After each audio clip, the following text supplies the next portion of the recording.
out in Leeds, England, being able to study out there. I play football professionally out there, and I coach high school football in Florida. Doing so many things out there, seeing the way the Brits do things as, you know, different to how we do it here. It's a great time to be black in the UK. Word. It's a great time to be black in the UK. It's a great time to be a black American in the UK right now, especially as content creators, because they love this shit, and they ain't got it over there. I went to several conventions over in the UK, and it's not this. It's not this at all. So we have something special here. So please appreciate DreamCon and any other convention. Appreciate yourselves. If you're a new content creator, if you're an old content creator, if you're on the fence, or if you have friends that do this, it's difficult. I appreciate y'all. Appreciate yourselves. Appreciate your friends and support them. This is not an industry that takes new people lightly. So if you do choose to go the content creator route, please know this is as much as a full-time job as anything else. And you should take yourselves as seriously as you take your content. So if it's just for fun, just have fun. If you're trying to come up out of what you're trying to come up out of, treat it like you're trying to come up out of it. Put that in your content. Do something about it. Be genuine, be authentic. But let's get back to being detailed, intentional, and let's keep making what we have here special, because it's special. So that being said, again, I'm an academic of philosophy. My biggest kind of purpose in life as of now is to give everything that I've learned through all the skills and trades of being in the convention industry, the music industry, the film industry, the athletic industry, the academic industry, the Fortune 500 industry. I did an internship for digital media with Fanatics. So I've kind of been around all these different aspects and fields of life, especially when it comes to money and business and relationships and things of that matter. And it's hard. It's hard. You're gonna have money sometimes, and you're not gonna have money sometimes. 2021, I actually got that internship, but even though that was my full-time job, my part-time job of doing entertainment out in DC was my full-time job. I'm out at nights, I'm out on breaks, I'm making music in the morning before my shift. Don't sleep on Yeah. Team don't sleep, still ain't sleeping. We was at the party last night and we here. Let's go. And man, it's such a ride because I finally got into working for myself. I just finished my course in filmmaking. I took a leap of faith and said, I'm going to invest in a couple of my friends in DC, invest in my network, invest in the whole convention scene they got there. And we're going to see if it's worth it. Because I've been doing professional work since I was 13. As far as music is concerned, I've been in the FGC since about 2016. I don't know where I place now as far as legitimate statistics, but at least at one point, I was the #1 Monopoly player in North America, top 10 in the world. So Street Fighter is where I live. If you want to see me in Street Fighter 6, you might get a couple off me. My Lily is kind of, she working, but she ain't cooking. Hey, I got one quick question. Yeah. Classic or modern? Classic. There you go. Call me. There you Classic. go. Modern Vegeta. Modern Vegeta. Hold on. Modern and who? What do you mean? All right, so I'm gonna break it down. Me and this guy, we debate about this all the time. So I made Aiden, Ryu. I can play with Zangief. I can actually play normally. But modern is just, it condenses the specials into one place. That's why I like it. Respectable. But I don't sit there and just triangle. But modern definitely allows that kind of anime scene type of player to join Street Fighter without there being too big of a gap. So I'm not against it. I'm just looking at you. You just looking at me. Okay. Man, because them kind of guys, how they eat cereal, they get the milk, the bowl in the cereal. In that order. Just like that. I saw that. I ain't gonna lie. I admit that I saw that. Modern playing, man. I don't like it, man. So two of my best friends enter the room, and I love them ever so dearly, and I'd like to speak about a third. Wreck-It Ronnie is supposed to be on this panel, aka Bunny Black, and that is my. I'm not in this room without her, but apparently I'm in this room without her. No, that was a little bit of just like a little general comment, but you know, it's funny to me. But no, I'm just playing. She's here. She's definitely here, but I think she would rather me do this solo. So. You want me to get up here after? Yeah, we can get up and get out your way. No, y'all here. We here. Okay. Chilling. You was talking about your subject, man. I was like, Oh yeah. So I bring her up because to bring this back to content creation and can you separate the content from the creator? I did not start as a content creator. I started as a shitlord. I'm not gonna hold you. I grew up on like funny junk. I wasn't a 4chan kind of guy. You get where I'm going now. When I say shitlord, we're talking about meme central, where it all starts when we were all on the internet and didn't know anybody except for usernames and forum boards. That's kind of where I come from with my home life. And so I found Ronnie in such a wild place in Ohio. We both went to school there. It's one of the worst places we've ever experienced, to be quite honest with you. But it's where we became best friends, and she took me to my first convention at ColossalCon. And I cosplayed as a character, my favorite character from, personally I believe, the best video game of all time, Undertale, Sans. And Sans for me is such a personality trait, and I say that because Sans is an abstraction of time itself. And when you get into these avenues like content creation and stuff like that, timing is important. When you see Sans in the game, it's when you least expect it, but when you most need it. That should be like your content. When you least expect it, but when you most need it.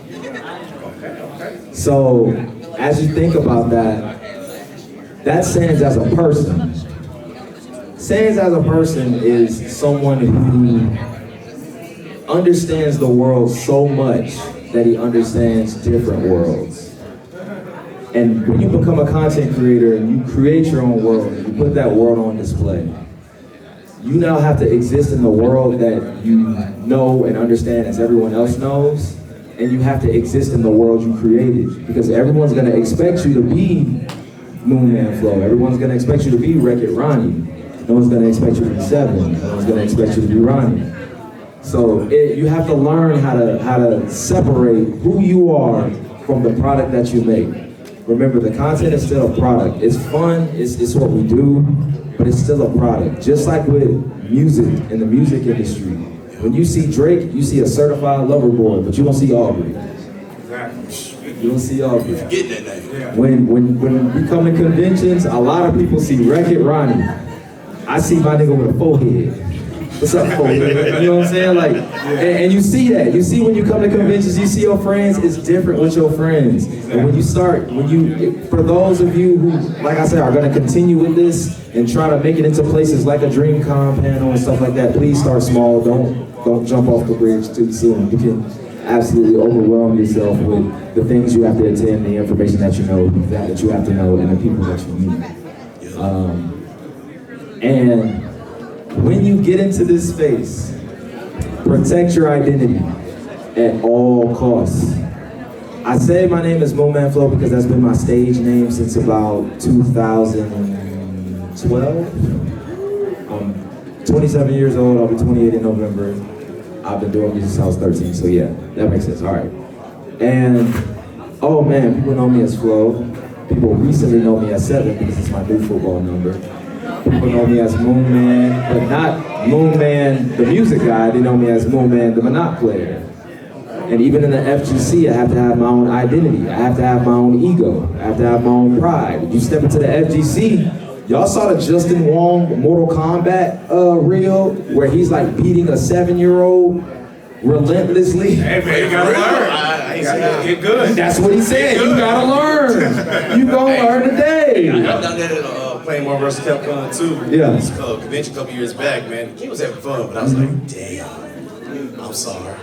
You gotta get this work, bro. But at least have fun. Come on, man. You know what I'm saying? So in the FGC, and I love it and I hate it, and I think that's how I'm supposed to feel about it. After the pandemic, the FGC became this place that if it gets all over the place, good. We always gonna be on content creation and can you separate real life and all of that. We're always gonna be on this topic, but there's so many places that we can go. It's him, bro. That's him.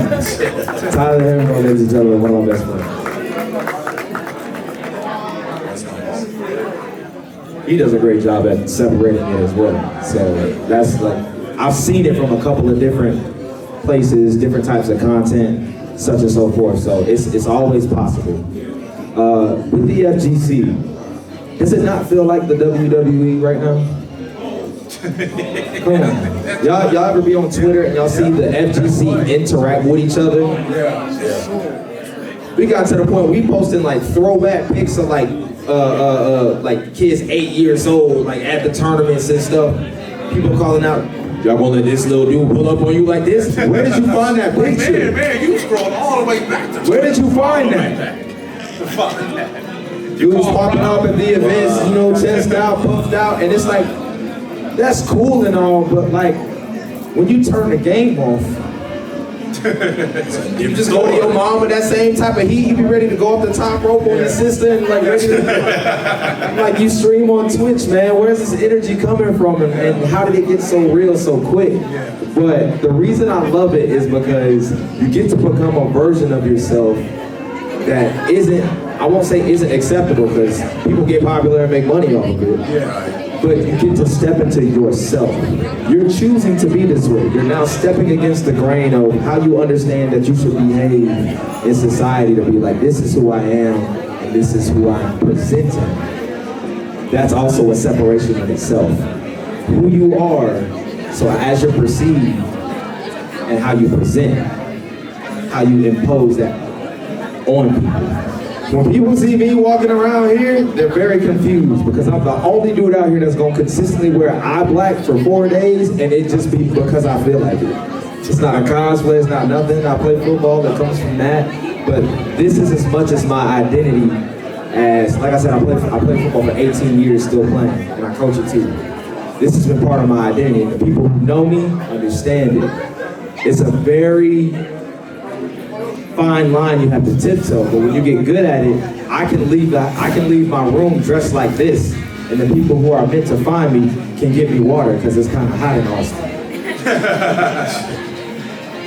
It's just Texas in general, man. So I'll ask you guys, me being a personality in the FGC, I was sponsored in 2019 for Attack Mode. It stood for acceptance, time, and kindness.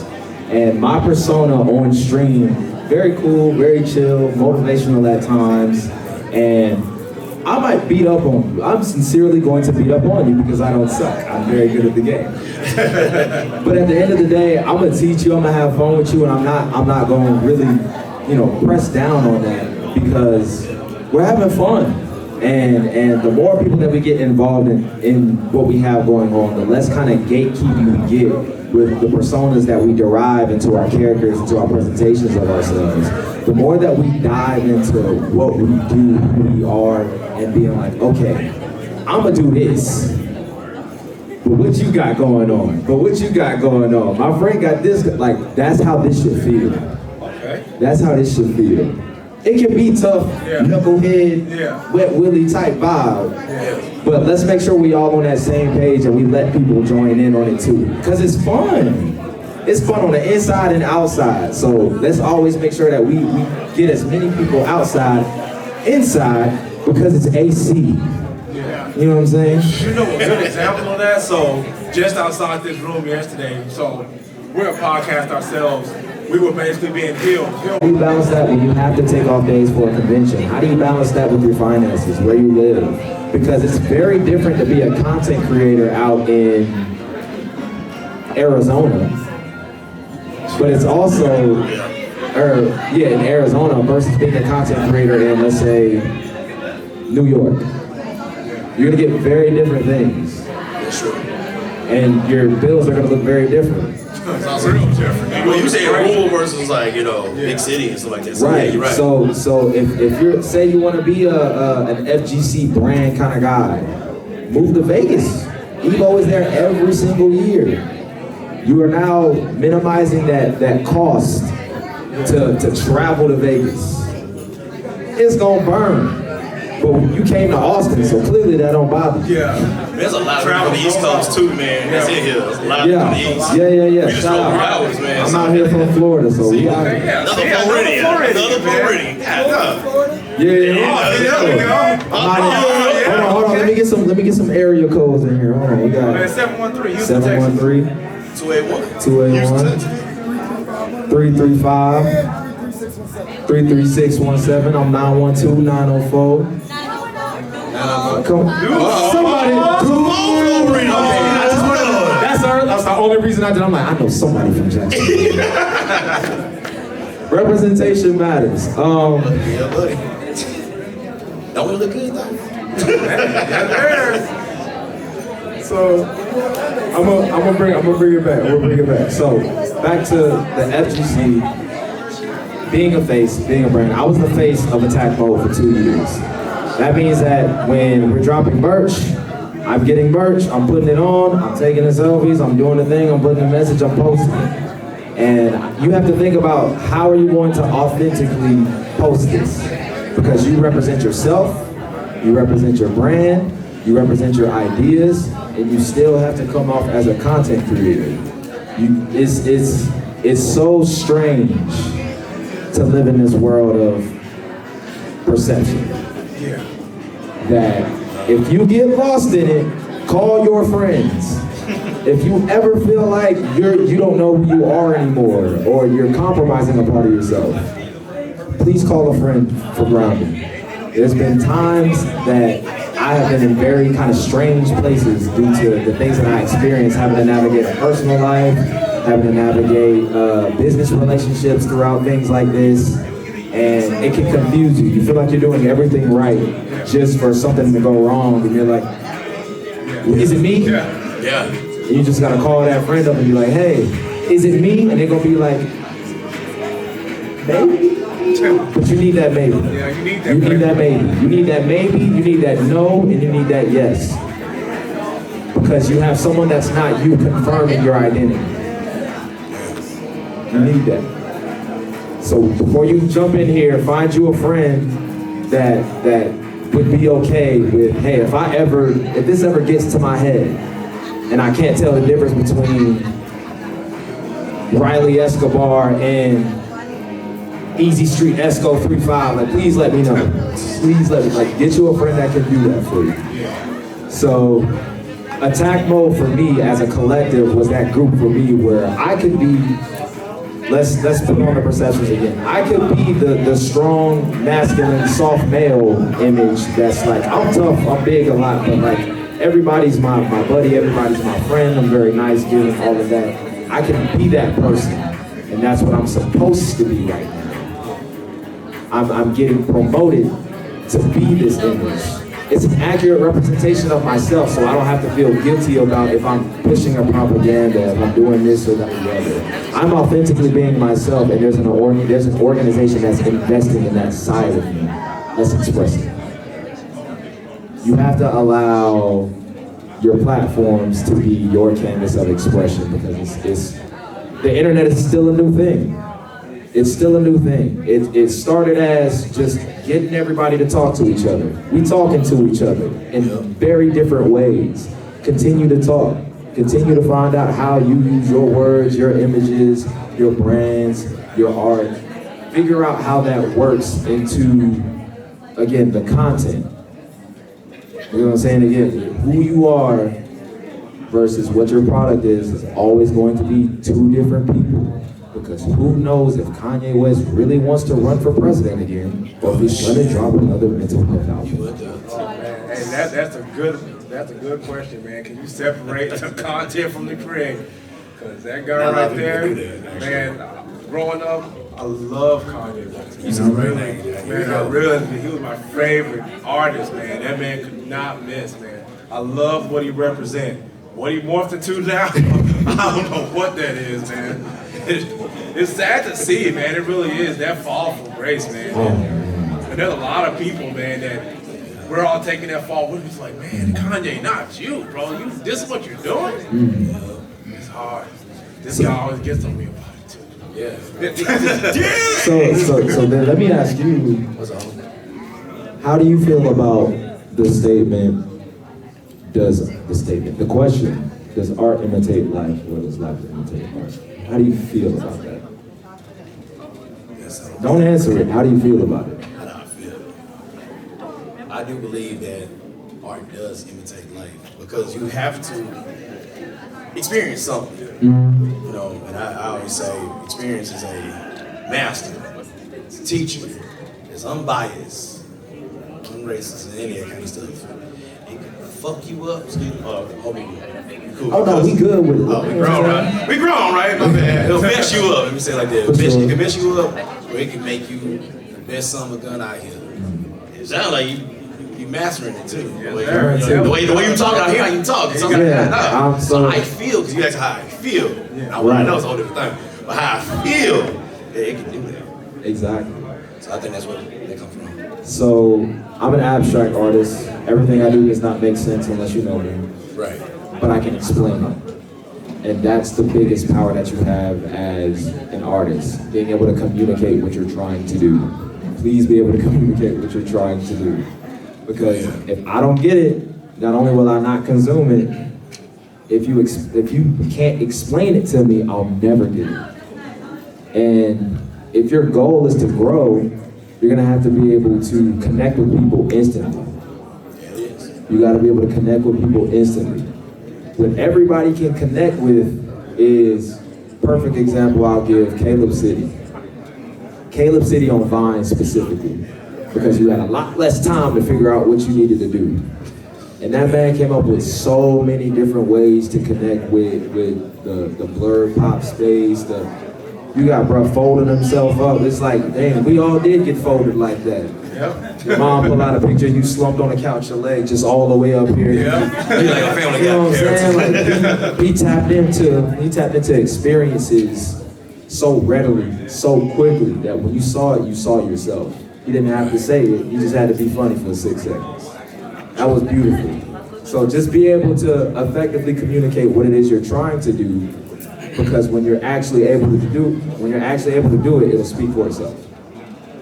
Very important to be able to communicate that. That's also part of the separation. Can you separate the creator from the spectator? You have to be able to spectate your own thing and be able to critically analyze, like, what is it that you actually are saying or doing? That's something I had to find out for myself last year when I stopped really doing this for fun. Because it was just another part of my life. I go to school, I play football, I coach some kids up, I take care of my family and do what I gotta do. But you know, a couple weekends out of the year, I might cosplay, I might do this, perform some songs on stage, turn up with everybody, and that's a completely different person than I am at home. So, don't get lost in it. Like, and art has helped me so much to be able to say, like, okay, I understand this way. Someone else understands something else that way. There's a way I can meet someone in the middle. I'm going to shout out somebody really quick right now that I got really good with this last year. Legend of T. Legend of T is a Call of Duty streamer out in Arizona, and she will actually beat you in the game all the time. Very good. When it comes to clicking on heads, she is very good at clicking on heads. So I met T. I got into T's stream years ago, and I was subbed for an extremely long time, and I didn't know T. I've played Fortnite with T. I've been in stream, I've been in chat, 1, 2, skip a few. I've done that. And you can feel like you know somebody, but you still have to get to know somebody. That step doesn't turn off. And I'm directly speaking towards parasocial relationships right now, because when you get into this space, you're gonna have fans. The fans, not your friends. You can make fans friends, you can make friends fans, but until you make until you bridge that gap, it's not a thing. It's not a thing. Please be very careful. Please remain safe. That's a for your safety type thing. That's it for your safety. So if you have fans and they're cool, they cool. You know what I'm saying? People cool out here, but be very particular about how you understand what a friend is to you versus what a fan is to you. Because if you get them crossed up, you get yourself in situations that could cost your brand because of what's happening around you. Lawsuits is a thing, ladies and gentlemen. Lawsuits is a thing. And death. I'm just gonna be real with y'all. Hey, man, hey, we see it all the time. It happens too often. So at the end of 2021, and I was starting to really dive into like my creator bag for real. I can recall asking to get to know T better because I'm like, she's dope, she's funny, she be lifting heavy shit. I be lifting heavy shit. I'm like, we lifting heavy shit. You know what I'm saying? And she's able to compartmentalize like aspects of her life so well while also maintaining her privacy.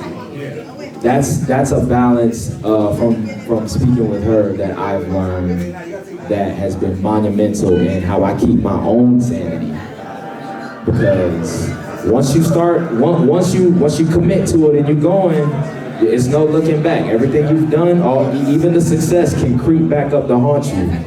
Because people gonna know you, and that means you gonna have to handle those situations of people knowing you and they don't know you. So she toes that line very well, and I needed to be able to speak with her without always directly having to speak with her. She's a very busy person, and so to balance that out, I just post up on my story sometimes. If you see the flag of Belgium, I am talking directly to you. Whatever is in this story, if you don't see it, whatever. It's probably just a random thought anyway. If I really need to talk to you, I'm gonna probably text you. But if I'm just on some shit, I'm not about to like kill what you got going. I don't know where you are, what you're doing, and what you're going through right now. And we're not kids. So it's going on a story. Don't nobody know what's going on, but if the person sees it, they see it. So I got into the abstraction of coded language through the internet, and now I've been using my social media platforms to talk to everybody I privately know publicly. So everything that I post now not only is a promotion to myself, I'm telling somebody something and be like, all right, so yeah, this one year I was doing this, and it was kind of like, 1 second, post, send a message to their DM, send it to my story, send it to da-da-da-da. And I'm just promoting myself, everything I've done over the years, but I'm speaking to people about the experiences that I've had. That's such a big expansion of like, I got hard drives. I got 2 hard drives in my bag right now of just memories, songs, videos, content, and that's the mansion. That's the mansion. When Tyler the Creator was talking about like mansions on hard drives, get you a hard drive and put a mansion in there because you'll never know when your old work comes back.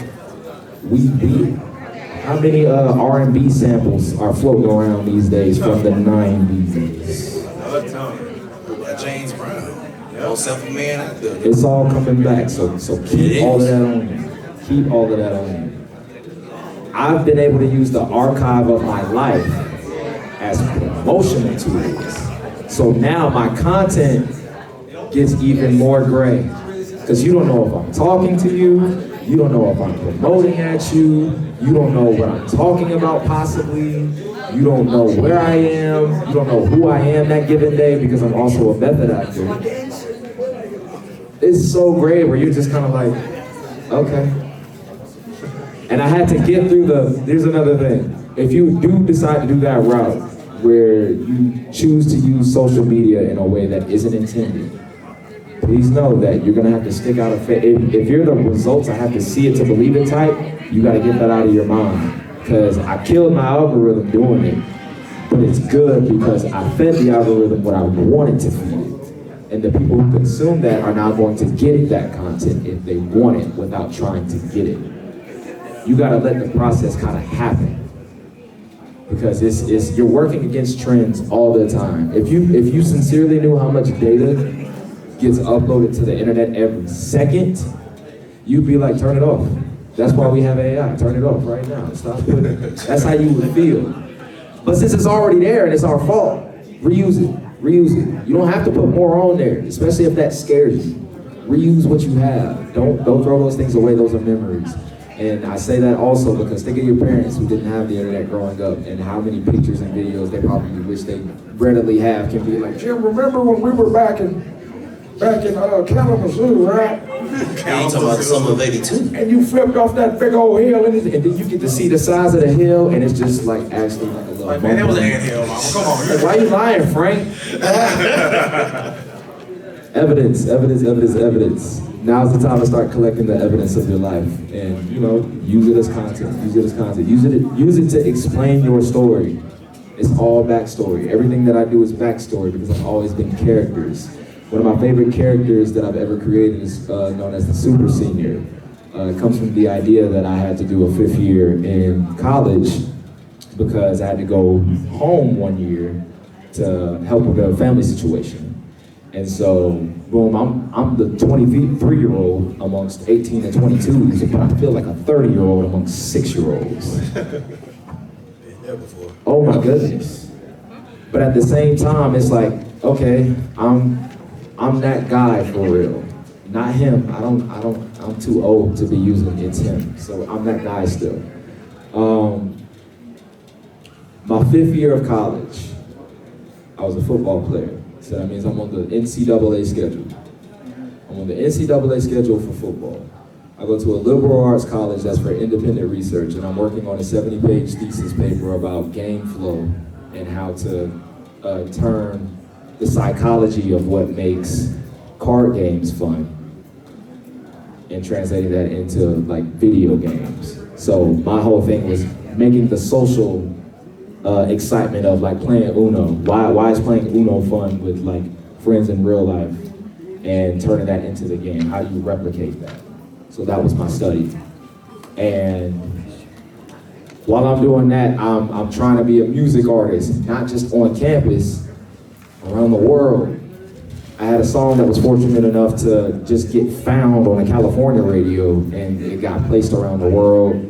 I was fortunate enough to open for Saba. I was fortunate enough to open for Duckworth. All on this little campus while trying to do my schoolwork, trying to play football, trying to do this and that and the third, and you got to try to figure out that balance. And that's why I first learned how to compartmentalize these versions of myself and be certain versions for certain people. I wear bandanas every single day. I have about 30 bandanas, all different colors and different whatevers. And it's because it helps explain my mood up front. I'm also a color theorist. So I'm feeling pretty blue today, but I'm not sad. It's just where I'm from. So you get to feel me when you see me. I don't have to say much up front. And it helps so much because after you understand it, you see it. And when you see it, you get it. And then what's understood don't need to be explained. And that's how I chose to separate myself from the content, by putting everything up front and putting everything consistently. So you're seeing it, you get it. At some point I can stop over explaining and just be myself. That's a great way to go about it. And the Super Senior was like, he's everywhere all the time. He's got stuff to do. He tired, he's waking, I gotta do the laundry, I gotta eat, another day, but then he back to it, doing it special everywhere. And it was, how do you handle the responsibility of superpowers in a world where there are none?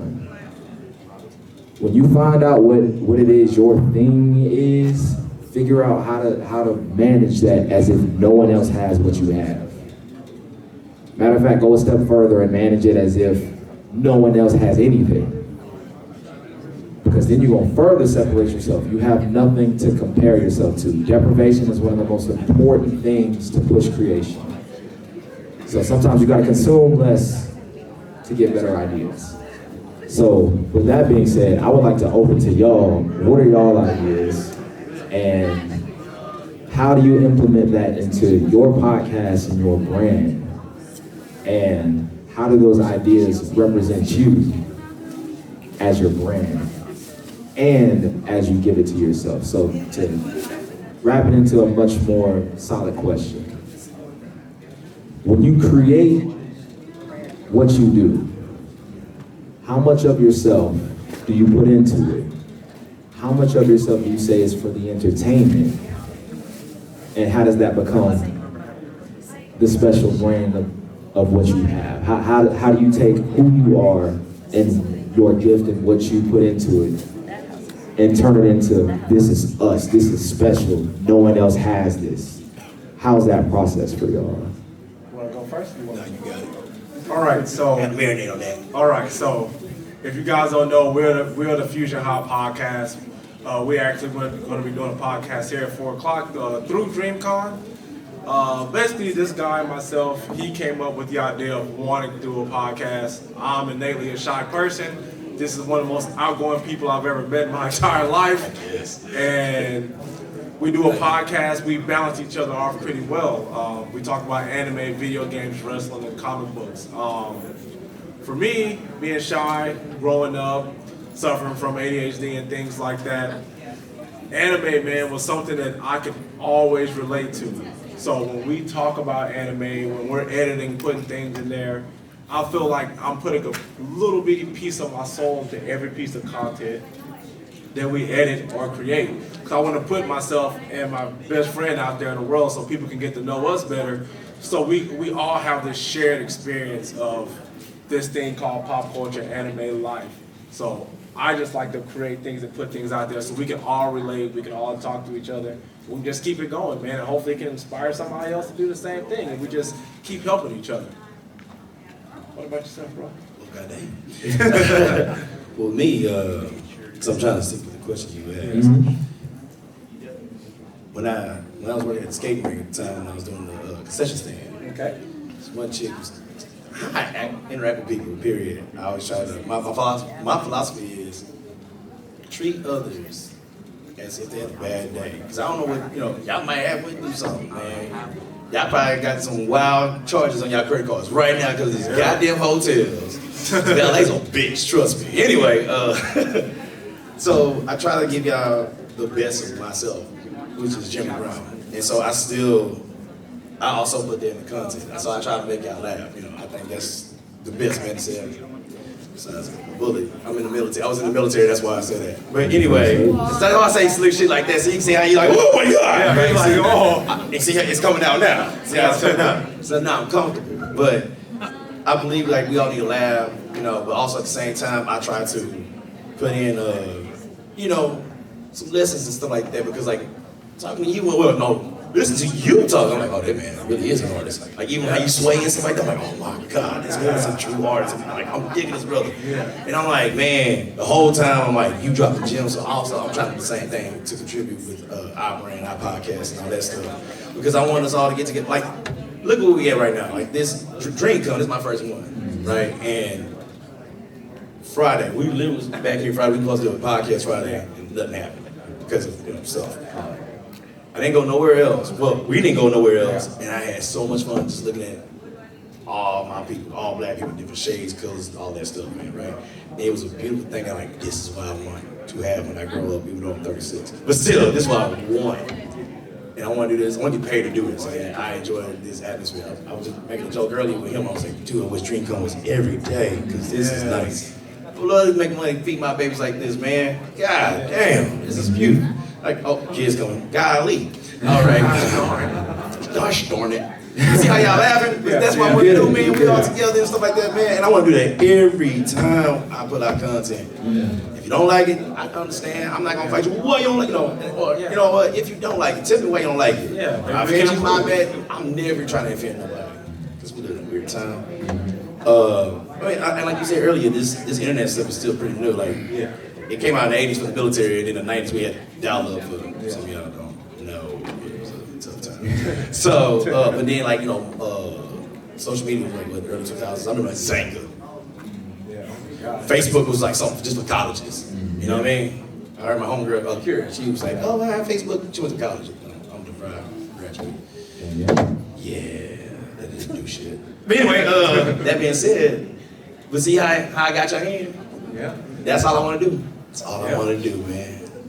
So I see the personalities. Yeah. I see how they blend. I see how they mesh. I love it. First of all, please do follow them on Instagram, Fusion Haa Podcast, FUSIONHAA Podcast. I just did it myself. I need to. Yeah, I appreciate it, man. Thank you. So my question to you guys is, you're clearly yourselves when you speak. And so when you do this podcast, I can only assume that you're clearly yourselves, but the passion is gonna come out because that's what y'all want to talk about. So knowing that you put that much passion into the topic, being fully yourselves, knowing that you have an audience of people listening to you and maybe listening to you consistently, and then coming to DreamCon, other conventions and such, right. These people come up to you. What's the etiquette, the fan etiquette or the supporter etiquette that's appropriate for you as a podcaster, knowing that you're giving yourself, maybe not your information, but this is who you are. When they come up to you, are you still the podcaster, or are you who you are when you're off the podcast, or are you someone completely different? And then, to double back onto the question, so explain that first part, and then the second part is like that etiquette. How would you like a fan to approach you as someone who creates, this is someone who consumes your passion, loves it, and you get it. Feel some energy, man. Like, it just be strong sometimes. I'm like, shit, it's deep. What the heck? So, go ahead, Chad. All right, so stop cursing. I apologize. No, don't apologize. No, you're right. Hey, Mikey, we grown. Oh, you I like that. You got some gin and juice in here? Shit. Get comfortable. No, we ain't that comfortable. All right, so maybe we went to Comic Palooza. We're from Houston, Texas. So Comic Palooza is one of the biggest comic book conventions in Texas. We did a panel there. It was a nice turnout, more than we expected, to be honest. And we had people come up to us, like I said, not expected at all. So this question is actually kind of cool, because I had to really start thinking about how we want to be approached. For myself, I'm the podcaster when we're around people. Like I said, I'm a shy, kind of quiet person. This podcast has brought out like another side I didn't think I was capable of. So I kind of turned that on. Still cool, nice, talk to you, whatever. We're gonna hang out. Just treat us like we're people, because we're all people at the end of the day. I want to treat you like you're a person. You just treat me the same way, and we can do whatever. Like, we signed our first autograph. A little kid, we did like a giveaway. We gave away a Charizard Funko Pop. The little kid was like, "Hey, can you guys sign this?" We're like, "Who, me?" I didn't make Pokemon, but I guess, all right. So we signed it, and that was cool. So I really just treat me like I'm a person. I'm gonna treat you like we're a person. We can talk all day about anime, whatever you want to talk about, we can talk about. But let's just treat each other like we're people. Respect me. We are ourselves when we're on film, when we're recording and doing things like that. We don't really put our family and things out there. Just every now and then, like for Comic Palooza, we kind of did a little bit. But we don't expose our families and our people out there like that. We kind of keep that, probably, because we got the babies. We want to keep them safe, right? But because I'll get at you. Yeah, exactly. Yeah, but I don't play that. Other than that, man, we really put ourselves and our souls into what we do. We feel that that's a good way to connect with the people. I love that. Yeah, I love that. With me, it was twice this year. No, it was this year. The first one was when we went to Dragon Bowl C out there in Conroe, Texas. And we did a podcast there talking to the owner of the joint, by the way, dope ramen. If y'all come to Houston, go to Conroe. Hey, brisket egg rolls, y'all. That's all I gotta say. Anyway, macaroni and brisket egg rolls. Man, yo, hey man, it's smoke. But anyway, back to the question. So I'm getting hungry. Yeah, no. This little kid. I'm the reason why, like on YouTube, like, hey, for kids, because, well, you heard me just beep, beep, beep, and beep, beep, and I would have done this to beep, beep, So I'm that guy. So I'm like, well, darn, no kids for us. But this little boy came to us because he wanted some tickets from a giveaway we gave for his dad to answer the question, right? And he came to us. His dad was like, hey, you want to take a picture with y'all? I'm like, us? Why? I'm the reason why I'm ruining this for him. It made me feel special. I was like, oh, cool. And then I ain't gonna lie, we feel like rock stars that day. That's something. Yeah. You know how I grinded myself? I cut the grass. I literally, I ain't done. I ain't rich, but I feel like a rock star. And then, like I said earlier this year, Comic Palooza, this little boy wanted us to sign a pop figure, and I'm like, I ain't no Charizard. You call me an animal? What the hell's going on? But it was cool, just signed it. I was like, wow. True. Yeah. Man, well, we need to get our game right so we can work so good. Yeah, Fusion Haa Podcast. Get our own Funko Pops. But overall, like how you just talked to me, We walk around with these belts and stuff like that and all that stuff. Really, that's all I want. The same thing, man. We all like-minded people and everything like that. I mean, even in the street, I want the same thing. I've not yet heard anybody in my face be like, man, y'all niggas whack. You know, and if something like, why? Like, once again, I ask you why. What's your deal? You know? All right, do it for me, man. Come on, hit me up with it, man. Why? What's black? Well, no, and the reason why, it's a good thing. Yeah, no, it's a good thing, because I want constructive criticism. I'm that guy. Like, I don't like a bunch of yes people. You're great. Oh, you're so wonderful. I mean, unless we're actually great, then that's man, I got a wife, man, be like, you ain't shit. And I be like, I pay the mortgage. What the fuck is this? But and she'll tell me why, though. So I love her for that. So, That's beautiful. Art imitating life and life imitating art. It does. beautiful, man. Yo, Is there a difference between somebody criticizing you and then somebody actually making fun or like talking bad on your work? is there a difference between someone criticizing you and someone actually speaking down on your work is the question. Constructive criticism is not a bad thing if it comes from the right place. If you're like, hey, I don't like this because, you know, I feel like you can use this editing program to bring this out or do whatever, that's cool. But if you just immediately watch 2 seconds and it's like, oh man, this is trash, this is the worst thing I've ever seen, like, thank you, I guess, but you're not helping me do anything. So to me, that's the difference, man.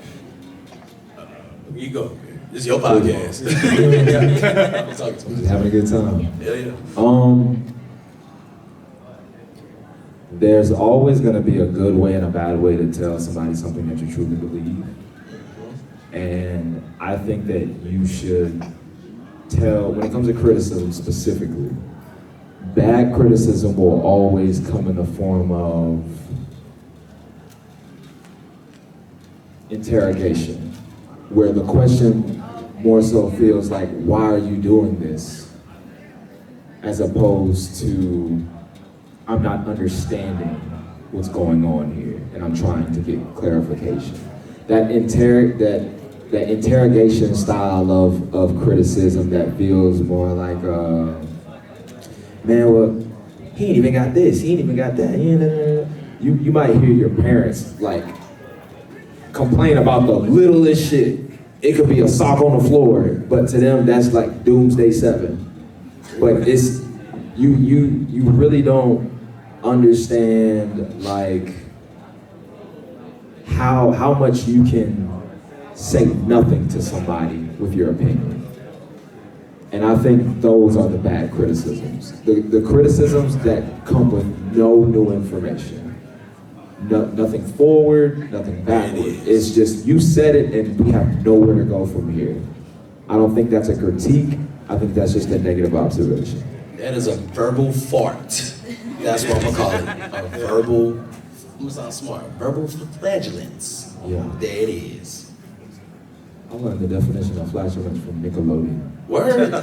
Hey, the boy, you Just know, a right? random commercial. It sounds like one of the bumpers or something. So I'm glad that we touched on the art imitating life imitating art, parasocial relationships, how you want to be approached and stuff like that.